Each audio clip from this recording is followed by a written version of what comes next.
ഈശോയിൽ ഏറ്റവും സ്നേഹം നിറഞ്ഞവരെ, ദൈവകൃപയുടെ 365 ദിവസങ്ങളെന്ന സമ്പൂർണ്ണ പരിശുദ്ധ ബൈബിൾ വായനാ ശുശ്രൂഷയിലേക്ക് ഏറ്റവും സ്നേഹപൂർവ്വം സ്വാഗതം ചെയ്യുന്നു. ഇന്ന് 71 ദിവസം.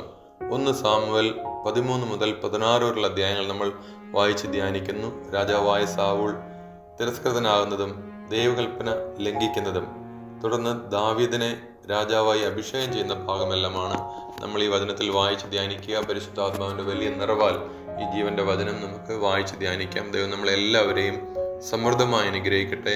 ഈശംസിയായിക്ക് സ്തുതിയായിരിക്കട്ടെ. സാമുവേൽ പ്രവാചകന്റെ 1-ാം പുസ്തകം 13-ാം അധ്യായം. സാവൂൾ തിരസ്കൃതനാകുന്നു.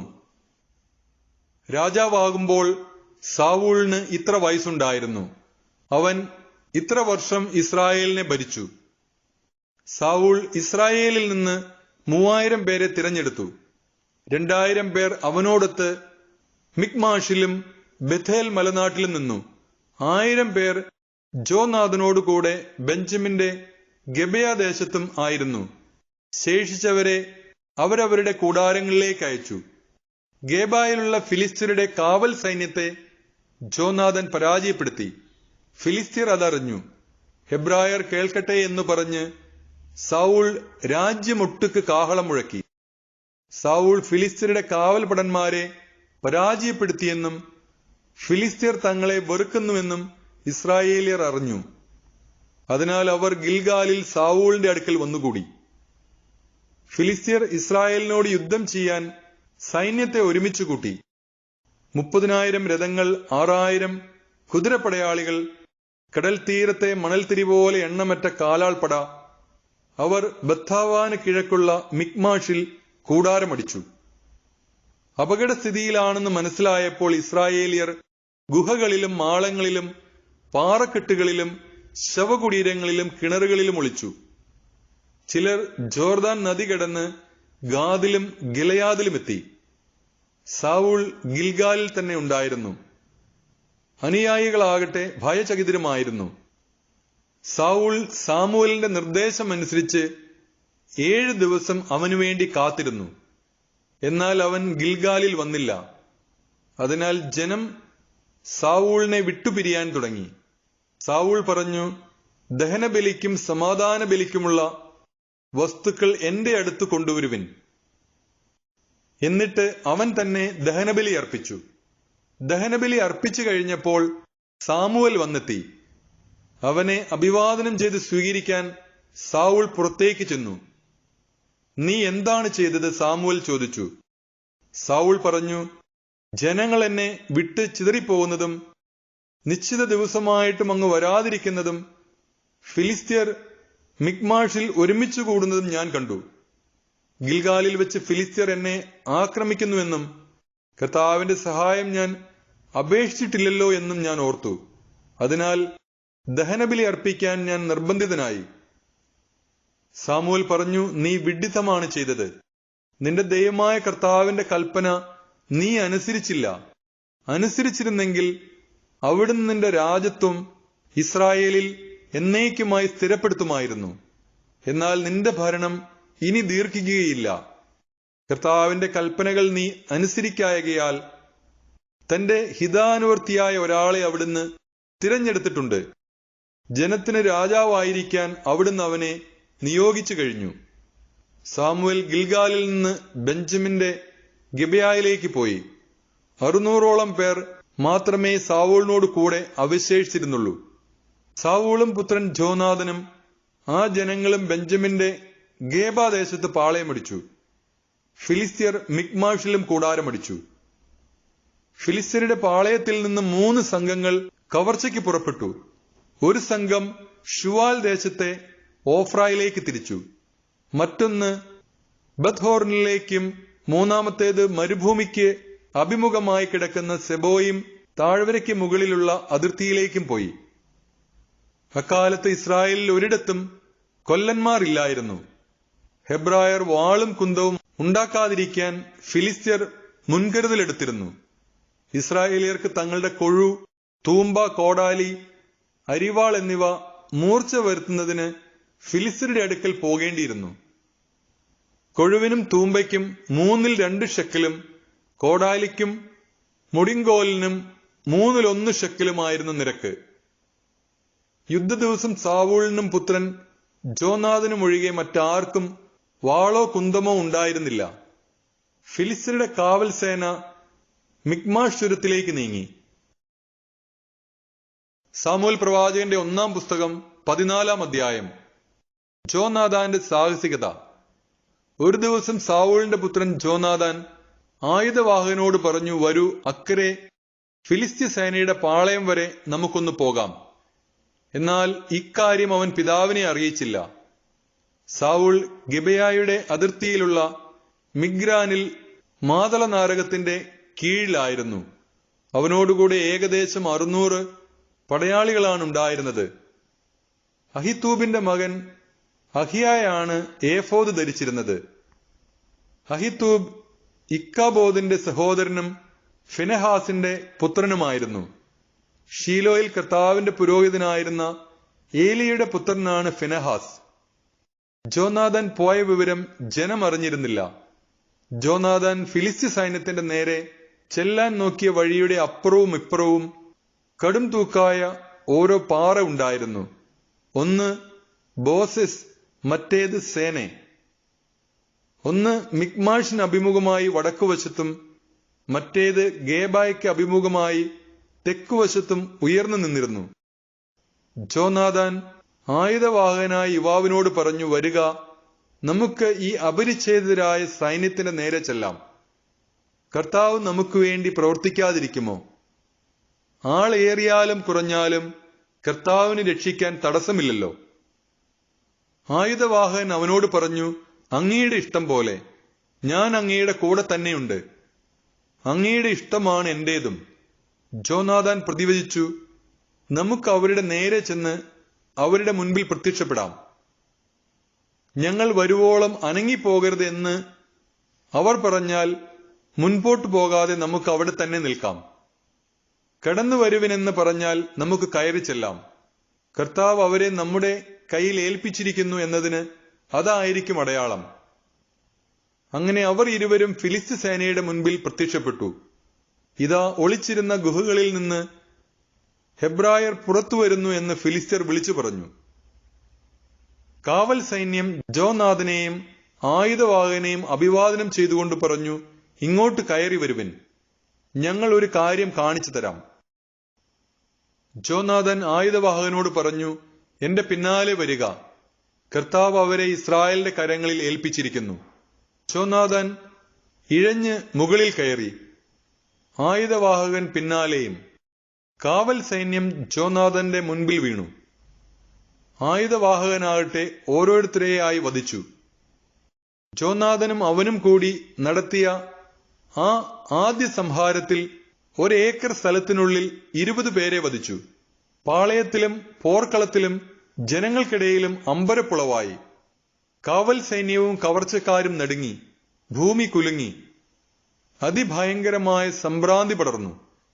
പുരുഷാരം ചിന്നിച്ചിതറി ഓടുന്നത് ബെഞ്ചമിനിലെ ഗിബെയായിൽ ഉണ്ടായിരുന്ന സാവൂളിന്റെ കാവൽക്കാർ കണ്ടു.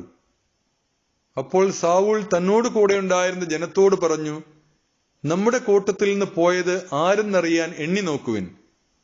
അവൻ നോക്കിയപ്പോൾ ജോനാഥനും ആയുധവാഹകനും അവിടെ ഇല്ലായിരുന്നു. ദൈവത്തിന്റെ പേടകം ഇവിടെ കൊണ്ടുവരിക എന്ന് സാവൂൾ അഹിയായോട് പറഞ്ഞു. അക്കാലത്ത് ഇസ്രായേലിനോട് കൂടെയായിരുന്നു ദൈവത്തിന്റെ പേടകം. സാവൂൾ പുരോഹിതനോട് സംസാരിച്ചുകൊണ്ട് നിൽക്കുമ്പോൾ ഫിലിസ്ത്യ പാളയത്തിലെ ബഹളം മേൽക്കുമേൽ വർദ്ധിച്ചു. കൈ പിൻവലിക്കുക എന്ന് സാവൂൾ പുരോഹിതനോട് പറഞ്ഞു. അനന്തരം സാവൂളും കൂടെയുണ്ടായിരുന്ന ജനവും അണിനിരന്ന് യുദ്ധസ്ഥലത്തേക്ക് ചെന്നു. ഫിലിസ്ത്യർ പരസ്പരം പടവെട്ടി നശിക്കുന്നതാണ് അവർ അവിടെ കണ്ടത്. നേരത്തെ ഫിലിസ്ത്യരോടുകൂടെ ആയിരുന്നവരും അവരുടെ പാളയത്തിൽ ചേർന്നവരും ആയ ഹെബ്രായർ സാവൂളിനോടും ജോനാഥനോടും കൂടെയുണ്ടായിരുന്ന ഇസ്രായേലരുടെ പക്ഷം ചേർന്നു. എഫ്രായിം മലനാട്ടിൽ ഒളിച്ചിരുന്ന ഇസ്രായേലിയരും ഫിലിസ്ത്യർ തോറ്റോടിയെന്നറിഞ്ഞ് പക്ഷം ചേർന്ന് അവരെ പിന്തുടർന്നു. അങ്ങനെ കർത്താവ് അന്ന് ഇസ്രായേലിനെ രക്ഷിച്ചു. ബെഥാവിന് അപ്പുറം വരെ യുദ്ധം നടന്നു. ഇസ്രായേലിയർ അന്ന് അസ്വസ്ഥരായിരുന്നു. കാരണം ശത്രുക്കളോട് പ്രതികാരം ചെയ്യുവോളം സന്ധ്യയ്ക്ക് മുൻപേ ഭക്ഷണം കഴിക്കുന്നവൻ ശപിക്കപ്പെട്ടവനാകട്ടെ എന്ന് സാവൂൾ പറയുകയും ജനങ്ങളെ കൊണ്ട് അങ്ങനെ ശപഥം ചെയ്യിക്കുകയും ചെയ്തിരുന്നു. തന്മൂലം ആരും ഭക്ഷണം കഴിച്ചില്ല. ജനം ഒരു കാട്ടുപ്രദേശത്തെത്തി.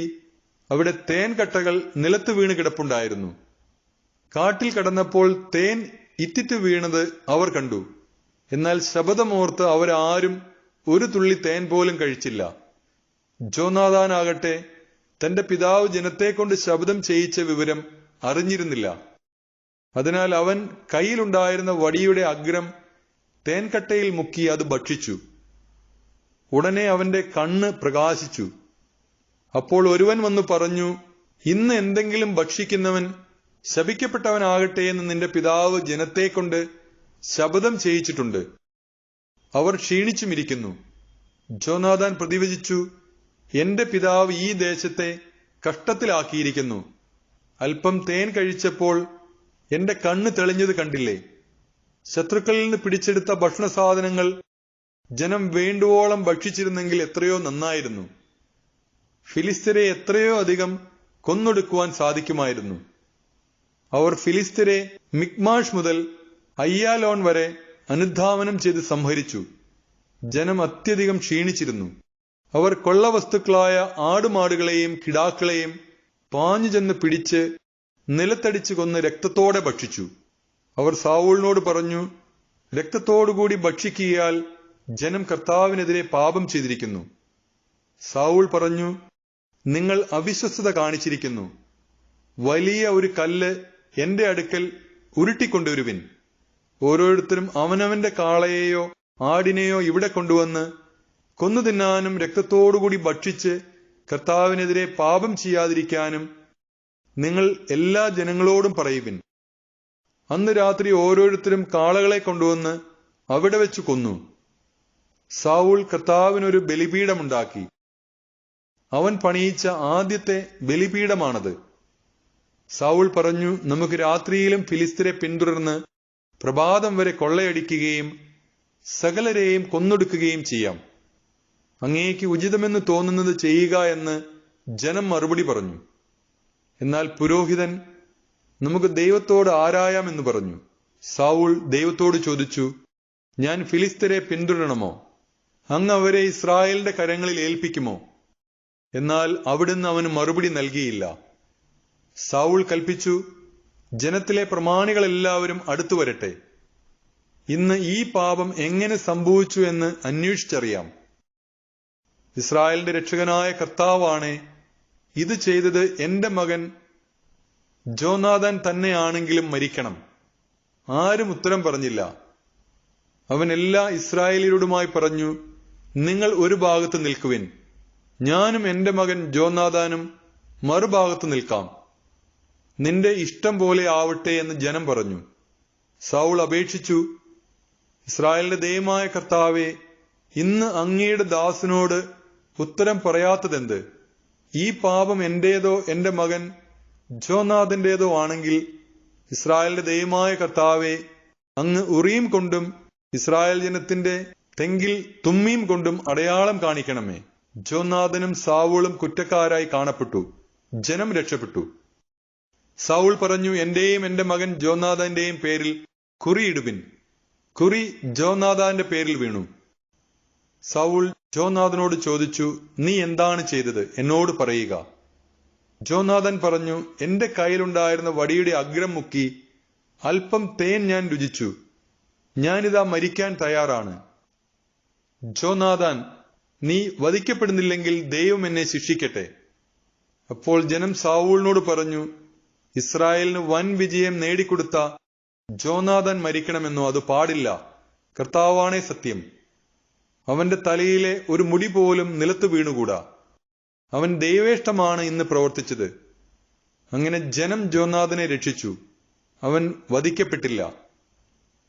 സാവൂൾ ഫിലിസ്ത്യരെ പിന്തുടരാതെ മടങ്ങി. ഫിലിസ്ത്യരാകട്ടെ തങ്ങളുടെ സ്ഥലത്തേക്ക് പോയി.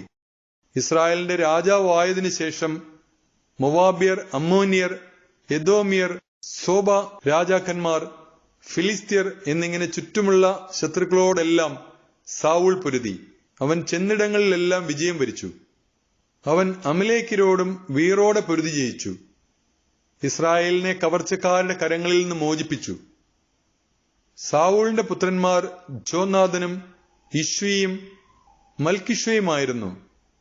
പുത്രിമാരിൽ മൂത്തവൾ മേരബ്, ഇളയവൾ മിഖാൽ. അഹിമാസിന്റെ മകൾ അഹിനോവാമായിരുന്നു സാവൂളിന്റെ ഭാര്യ. പിതൃസഹോദരനായ നേരിന്റെ മകൻ അബ്നേർ സേനാപതിയും. സാവൂളിന്റെ പിതാവ് കിഷും അബ്നേറിന്റെ പിതാവ് നേറും അബിയേലിന്റെ പുത്രന്മാരായിരുന്നു. സാവൂളിന്റെ ഭരണകാലം മുഴുവൻ ഫിലിസ്ത്യരുമായി ഉഗ്രയുദ്ധം നടന്നു. ശക്തരും ധീരരുമായവരെയെല്ലാം അവൻ തന്നോടുകൂടെ ചേർത്തിരുന്നു. സാമുവേൽ പ്രവാചകന്റെ 1-ാം പുസ്തകം 15-ാം അധ്യായം. സാവൂൾ കൽപ്പന ലംഘിക്കുന്നു. സാമുവേൽ സാവൂളിനോട് പറഞ്ഞു, തന്റെ ജനമായ ഇസ്രായേലിന്റെ രാജാവായി നിന്നെ അഭിഷേകം ചെയ്യാൻ കർത്താവ് എന്നെ അയച്ചിരിക്കുന്നു. അതിനാൽ കർത്താവിന്റെ വചനം കേട്ടുകൊള്ളുക. സൈന്യങ്ങളുടെ കർത്താവ് അരുളി ചെയ്യുന്നു, ഇസ്രായേലിയർ ഈജിപ്തിൽ നിന്ന് പോരുമ്പോൾ വഴിയിൽ വെച്ച് അവരെ എതിർത്തതിന് ഞാൻ അമലേക്കിരെ ശിക്ഷിക്കും. ആകയാൽ നീ പോയി അമലേക്കിരെ എല്ലാം വധിക്കുകയും അവർക്കുള്ളതെല്ലാം നശിപ്പിക്കുകയും ചെയ്യുക. ആരും അവശേഷിക്കാത്ത വിധം സ്ത്രീ പുരുഷന്മാരെയും കുട്ടികളെയും ശിശുക്കളെയും ആടുമാടുകൾ, ഒട്ടകങ്ങൾ, കഴുതകൾ എന്നിവയെയും കൊന്നുകളയുക. സാവൂൾ ജനത്തെ വിളിച്ചുകൂട്ടി തെലായിമിൽ വെച്ച് അവരെ എണ്ണിത്തിട്ടപ്പെടുത്തി. 2,00,000 കാലാൾപ്പടയും യൂദാഗോത്രക്കാരായ 10,000 പേരുമുണ്ടായിരുന്നു. അനന്തരം സാവൂൾ അമലേക്യരുടെ നഗരത്തിൽ ചെന്ന് ഒരു താഴ്വരയിൽ പതിയിരുന്നു. കേന്യരോട് അവൻ പറഞ്ഞു, ഞാൻ നിങ്ങളെ അമലേക്യരോടൊപ്പം നശിപ്പിക്കാതിരിക്കേണ്ടതിന് അവരുടെ ഇടയിൽ നിന്ന് മാറിപ്പോയിക്കൊള്ളുവിൻ. ഇസ്രായേൽ ഈജിപ്തിൽ നിന്ന് പോരുമ്പോൾ നിങ്ങൾ അവരോട് കാരുണ്യം കാണിച്ചില്ലല്ലോ. അങ്ങനെ കേന്യർ അമലേക്യരുടെ ഇടയിൽ നിന്ന് മാറി താമസിച്ചു. സാവൂൾ ഹവില മുതൽ ഈജിപ്തിന് കിഴക്ക് ഷൂർ വരെയുള്ള അമലേക്യരെ എല്ലാം സംഹരിച്ചു.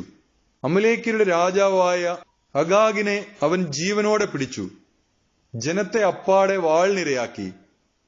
എന്നാൽ സാവൂളും ജനവും അഗാഗിനെയും ആടുമാടുകൾ, തടിച്ച മൃഗങ്ങൾ, കുഞ്ഞാടുകൾ എന്നിവയിൽ ഏറ്റവും നല്ലവയെയും ഉത്തമമായവയൊക്കെയും നശിപ്പിക്കാതെ സൂക്ഷിച്ചു.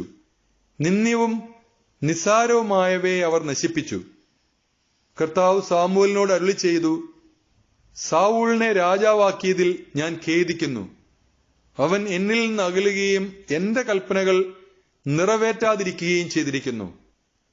സാമുവേൽ കോപാകുലനായി രാത്രി മുഴുവൻ കർത്താവിനോട് കരഞ്ഞപേക്ഷിച്ചു.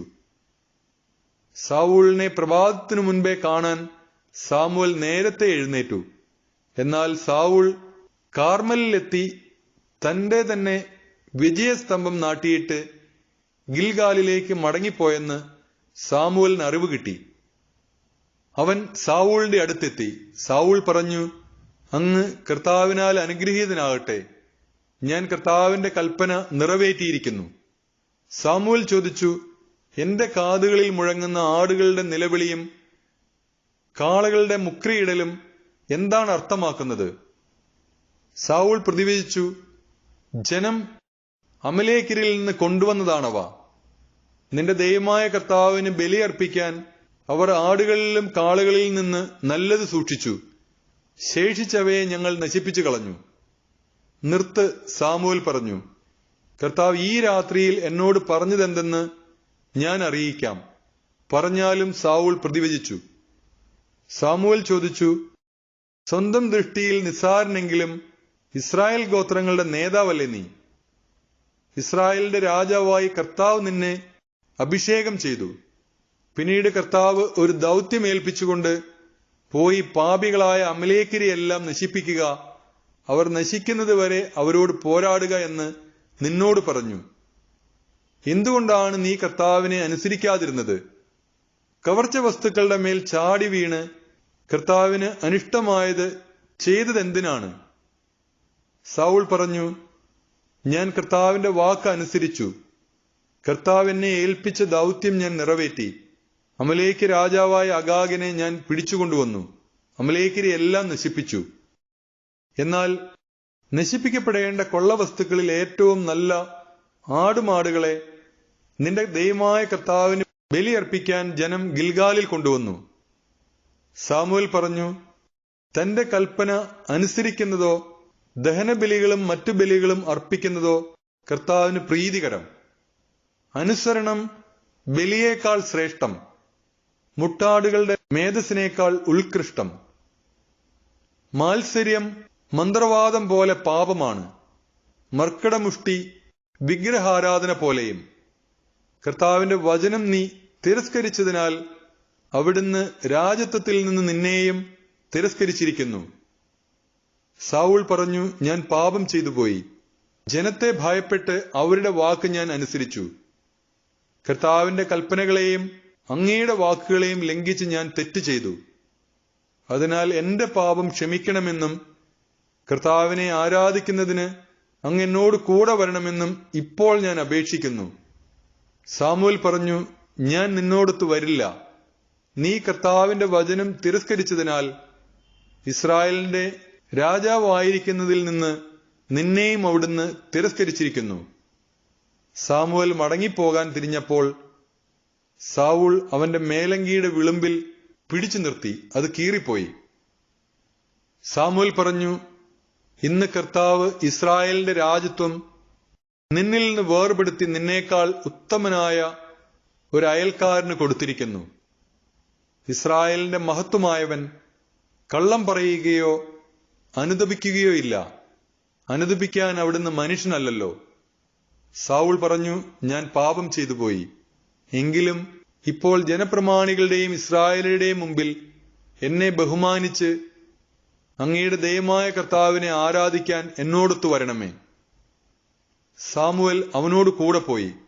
സൗൾ കർത്താവിനെ ആരാധിച്ചു. അനന്തരം സാമുവേൽ കൽപ്പിച്ചു, അമലേക്യരുടെ രാജാവായ അഗാഗിനെ ഇവിടെ എന്റെ അടുക്കൽ കൊണ്ടുവരിക. അഗാഗ് സന്തുഷ്ടനായി അവന്റെ അടുക്കൽ വന്നു. മരണം ഒഴിഞ്ഞുപോയല്ലോ എന്ന് ആശ്വസിച്ചു. സാമുവേൽ പറഞ്ഞു, നിന്റെ വാൾ സ്ത്രീകളെ സന്താനരഹിതരാക്കിയതുപോലെ നിന്റെ അമ്മയും സന്താനരഹിതയാവട്ടെ. അനന്തരം സാമുവേൽ ഗിൽഗാലിൽ കർത്താവിന്റെ മുൻപിൽ വെച്ച് അഗാഗിനെ തുണ്ടം തുണ്ടമാക്കി. പിന്നീട് അവൻ റാമായിലേക്ക് പോയി, സൗൾ ഗിബെയയിലുള്ള തന്റെ വീട്ടിലേക്കും. സാമുവേൽ പിന്നീട് ഒരിക്കലും സൗളിനെ കണ്ടില്ല. അവനെ ഓർത്ത് സാമുവേൽ ദുഃഖിച്ചു. സൗളിനെ ഇസ്രായേലിന്റെ രാജാവാക്കിയതിൽ കർത്താവ് ഖേദിച്ചു.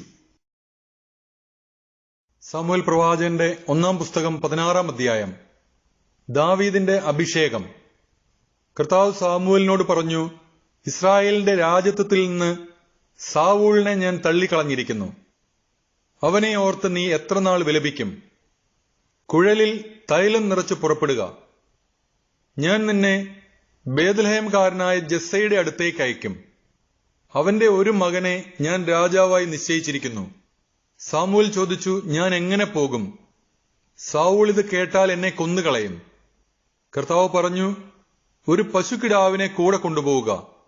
കർത്താവിന് ബലിയർപ്പിക്കാൻ വന്നിരിക്കുകയാണെന്ന് പറയുക. ജെസ്സയെയും ബലിയർപ്പണത്തിന് ക്ഷണിക്കുക. നീ എന്താണ് ചെയ്യേണ്ടതെന്ന് ഞാൻ കാണിച്ചു തരാം. ഞാൻ പറയുന്നവനെ എനിക്കായി നീ അഭിഷേകം ചെയ്യണം. കർത്താവ് കൽപ്പിച്ചതുപോലെ സാമുവേൽ പ്രവർത്തിച്ചു. അവൻ ബേത്ലഹേമിലെത്തി. നഗരത്തിലെ ശ്രേഷ്ഠന്മാർ ഭയപരവശരായി അവനെ കാണാൻ വന്നു. അവർ ചോദിച്ചു, അങ്ങയുടെ വരവ് ശുഭസൂചകമോ? അതെ, അവൻ പറഞ്ഞു, ഞാൻ കർത്താവിന് ബലിയർപ്പിക്കാൻ വന്നിരിക്കുന്നു. നിങ്ങളെ തന്നെ ശുദ്ധീകരിച്ച് ബലിയർപ്പണത്തിന് എന്നോടൊത്തു വരുവിൻ. അനന്തരം അവൻ ജെസ്സയെയും പുത്രന്മാരെയും ശുദ്ധീകരിച്ച് ബലിയർപ്പണത്തിന് ക്ഷണിച്ചു. അവൻ വന്നപ്പോൾ സാമുവേൽ ഏലിയാബിനെ ശ്രദ്ധിച്ചു. കർത്താവിന്റെ അഭിഷിക്തനാണ് മുൻപിൽ നിൽക്കുന്നതെന്ന് അവന് തോന്നി. എന്നാൽ കർത്താവ് സാമുവേലിനോട് കൽപ്പിച്ചു, അവന്റെ ആകാരവടിവോ ഉയരമോ നോക്കേണ്ട. അവനെ ഞാൻ തിരസ്കരിച്ചതാണ്. മനുഷ്യൻ കാണുന്നതല്ല കർത്താവ് കാണുന്നത്. മനുഷ്യൻ ബാഹ്യരൂപത്തിൽ ശ്രദ്ധിക്കുന്നു, കർത്താവാകട്ടെ ഹൃദയഭാവത്തിലും. ജെസ്സെ അബിനാദാബിനെ സാമുവേലിന്റെ മുൻപിൽ വരുത്തി. ഇവനെയും കർത്താവ് തിരഞ്ഞെടുത്തിട്ടില്ല എന്ന് സാമുവേൽ പറഞ്ഞു. പിന്നെ ജെസ്സെ ഷമ്മായെ വരുത്തി. കർത്താവ് തിരഞ്ഞെടുത്തവനല്ല ഇവനുമെന്ന് അവൻ പറഞ്ഞു. ജെസ്സെ തന്റെ 7 പുത്രന്മാരെ സാമുവലിന്റെ മുൻപിൽ കൊണ്ടുവന്നു. അവൻ ജെസ്സയോട് പറഞ്ഞു, ഇവരെ ആരെയും കർത്താവ് തിരഞ്ഞെടുത്തിട്ടില്ല. നിന്റെ പുത്രന്മാർ എല്ലാവരുമായോ എന്ന് സാമുവൽ അവനോട് ചോദിച്ചു.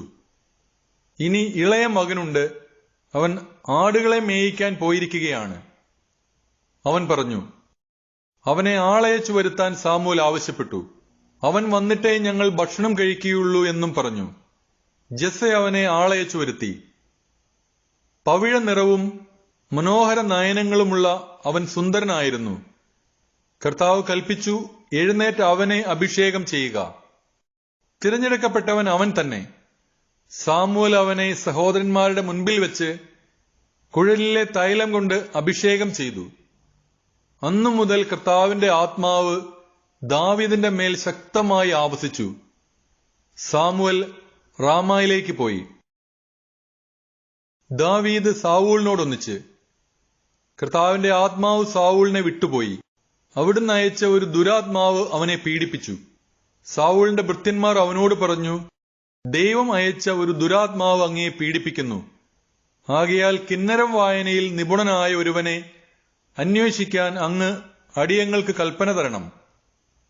ദുരാത്മാവ് അങ്ങയിൽ ആവസിക്കുമ്പോൾ അവൻ കിന്നരം വായിച്ച് അങ്ങേക്ക് ആശ്വാസം നൽകും. കിന്നര വായനയിൽ നിപുണനായ ഒരുവനെ തേടിപ്പിടിക്കാൻ സാവൂൾ ഭൃത്യന്മാരോട് കൽപ്പിച്ചു. ബേത്ലഹേംകാരനായ ജെസ്സയുടെ ഒരു മകനെ ഞാൻ കണ്ടിട്ടുണ്ട് എന്ന് ഭൃത്യരിൽ ഒരുവൻ പറഞ്ഞു. അവൻ കിന്നര വായനയിൽ നിപുണനും പരാക്രമിയായ യോദ്ധാവും വാക്ചാതുര്യമുള്ളവനും കോമളനുമാണ്. കർത്താവ് അവനോട് കൂടെയുണ്ട്. സാവൂൾ ജെസ്സയുടെ അടുത്ത് ദൂതന്മാരെ വിട്ട്, ആട്ടിടയനായ നിന്റെ മകൻ ദാവീദിനെ എന്റെ അടുക്കൽ അയക്കുക എന്നറിയിച്ചു. ജെസ്സെ ഒരു കഴുതയുടെ പുറത്ത് കുറെ അപ്പം, ഒരു പാത്രം വീഞ്ഞ്, ഒരു ആട്ടിൻകുട്ടി എന്നിവ കയറ്റി തന്റെ മകൻ ദാവീദ് വശം സാവൂളിന് കൊടുത്തയച്ചു. ദാവീദ് സാവൂളിന്റെ അടുക്കിലെത്തി സേവനം ആരംഭിച്ചു. സാവൂളിന് അവനെ വളരെയധികം ഇഷ്ടപ്പെട്ടു. ദാവീദ് അവന്റെ ആയുധവാഹകനായി തീർന്നു. സാവൂൾ ജെസ്സയുടെ അടുക്കൽ ആളയച്ച്, ദാവീദിനെ എനിക്കിഷ്ടപ്പെട്ടു, അവൻ ഇവിടെ നിൽക്കട്ടെ എന്നറിയിച്ചു. ദൈവം അയച്ച ദുരാത്മാവ് സാവൂളിൽ പ്രവേശിക്കുമ്പോഴൊക്കെ ദാവീദ് കിന്നരം വായിക്കും. അതുവഴി അവന് ആശ്വാസവും സുഖവും ലഭിക്കുകയും ദുരാത്മാവ് അവനെ വിട്ടുമാറുകയും ചെയ്തിരുന്നു.